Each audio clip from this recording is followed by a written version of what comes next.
Moscow, one of the most expensive and bustling cities in the world. Gone, almost, are the chaos and uncertainty of the 1980s and 1990s. Russia is enjoying a stability and optimism not seen here for decades. But this is not the whole story.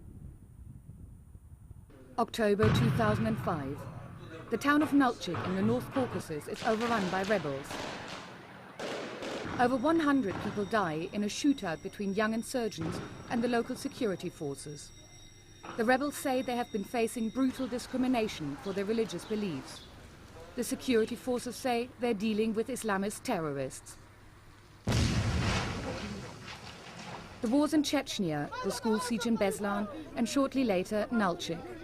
In the continuing violence in Russia's volatile North Caucasus, the Kremlin fears the loss of control. Мы имеем дело с прямой интервенцией. We are dealing with international terror directed at Russia, a total, brutal war that takes the lives of our citizens again and again. Войной, которая вновь и вновь уносит жизни наших соотечественников. For the Kremlin, the solution to the problem is clear. With increasing authoritarianism, it is extending its force in all areas of life. President Putin has recently signed 3 laws, and they've really created quite a stir. They affect the interaction with individuals considered to be extremists by the state. They prevent open discussion of terrorist-related events, and they legislate the cash flow, financing and activity of NGOs. What we want to find out is what impact these laws are having. Moscow is insisting that the state needs these laws to survive. But critics say the Kremlin is infringing on civil liberties. Grigory Shvedov works for the human rights NGO Memorial. He has made it his task to monitor human rights abuses in the region and is keeping a close eye on the effects of these new laws.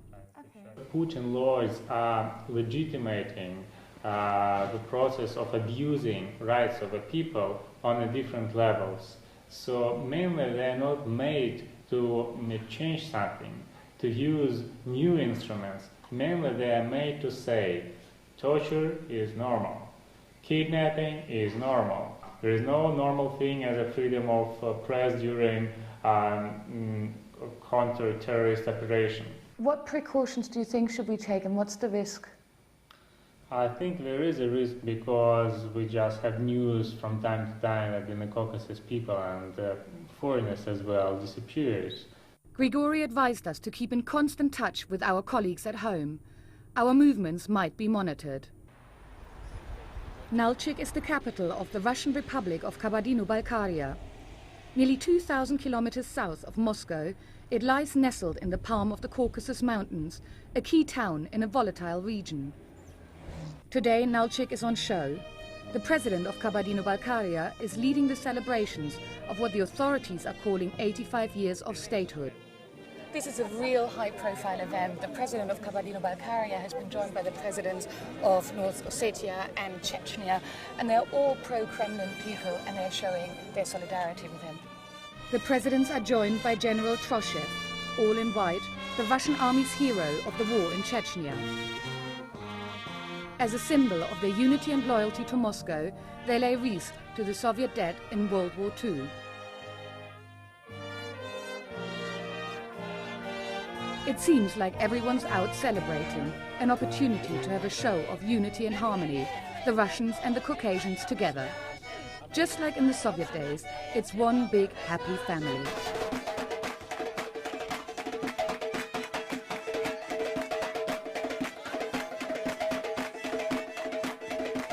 But not everyone is joining in the celebrations.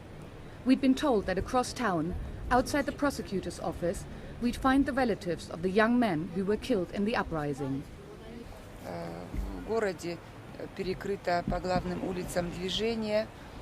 They've closed the roads and people are going to celebrate. But for these people here, there is no celebration. The children have been killed. The bodies of the children have not been returned for burial.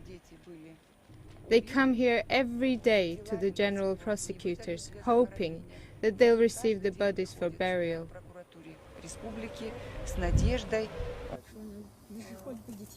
Could you introduce me to the women and tell me a little bit more about what happened to them? Arkestova with a photo of her brother, Kirbieva. Next to her is Zoya Afonova. Her son was killed and son-in-law arrested. Dirova Jablet, unmarried, 20 years. We want his body to be given so we can bury. Within a year, one was killed, the other one was arrested. How many of you are there? I mean, you're showing me photos. How many bodies are there that have not been returned? Ни одно дело не вернули. Ну, официально называют 97. Not a single body has been returned. Officially, there are 97, but parents who have looked at the bodies in refrigerated carriages say there are more than 130 or 150 bodies.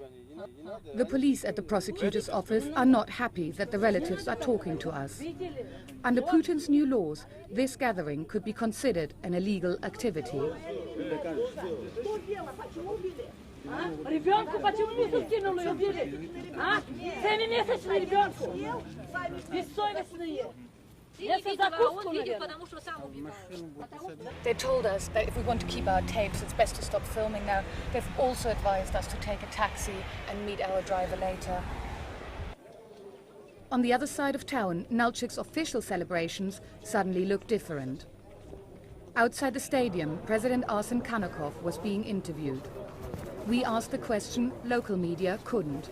There are claims that some of the Muslims here are being persecuted for political or religious reasons. What do you say about that?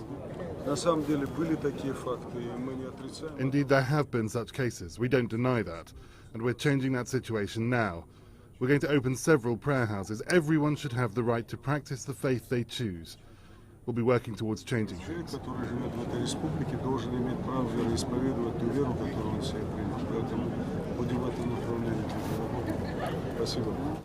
Inside the stadium, the celebrations were reaching a climax. Moscow's finest artists had been flown in for the event.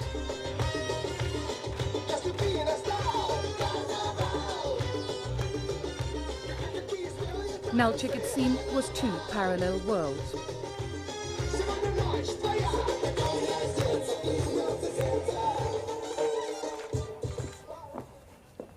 The celebrations over, we wanted to find out more about the grievances of the relatives we'd met the previous day.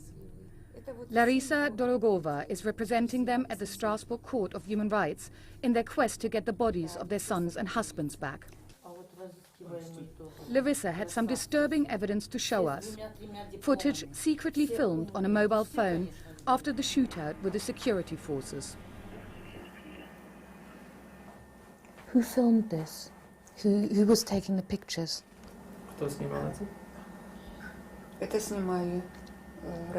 It was filmed by parents and wives of the dead who went into the carriage to identify the dead.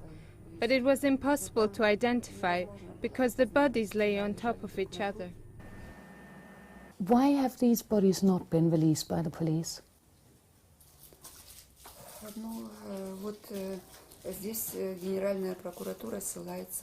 The General Prosecutor's Office refers to a law on burial, and if the General Prosecutor considers it was an act of terrorism, then the bodies are not given back as the bodies of terrorists. But we do not agree that it was an act of terrorism. I think it was an armed uprising to uphold people's rights.